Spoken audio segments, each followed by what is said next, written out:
From this to this. Ay, baliktad. Otro. From this to this. Perfect. So, hello mga gimi! Another paning kamot, another paning TL for today's video. Huy!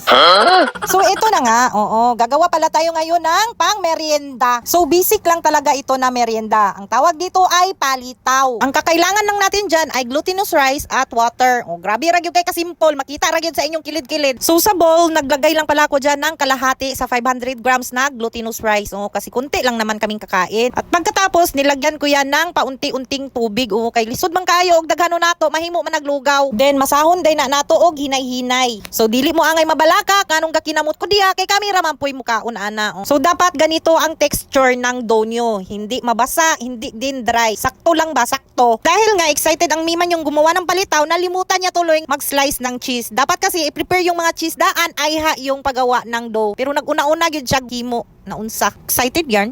So, ginayat ko lang ang cheese dyan ng pahaba. O, kunti lang din yung ginamit ko kasi malamang kunti lang yung dough. Naalala ko tuloy nung elementary days ko pa na yung balon namin is 3 pesos lang yun. Then, whole day na yun na balon, buntag and hapon. Oo, so kailangan yun namin pagkasyahin yun para hindi kami magutom. So, yung technique ko para hindi talaga ako magutom, ang binibili kong pagkain ay yung mga suman, karyoka, pichi-pichi, at talitaw. Napagani usahay nga dalunggan, nga supas. Lahira man gyud kayo ang busog basta mga lagot mon mga mi kay grabe gyud siya kabugat sa tiyan ug makasurvive gyud siya sa tibok adlaw nga pag-eskwela nya baktasan pa naunsa.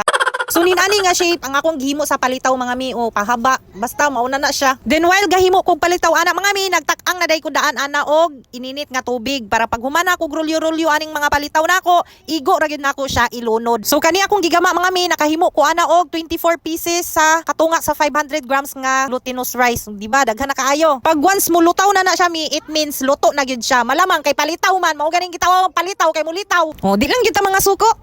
O diba, basic ra gyud kayo maghimo og palitaw mga mi, maunang panuway na mo.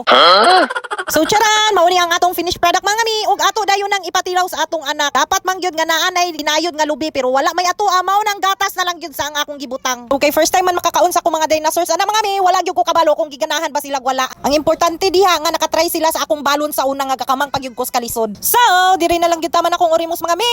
Bye.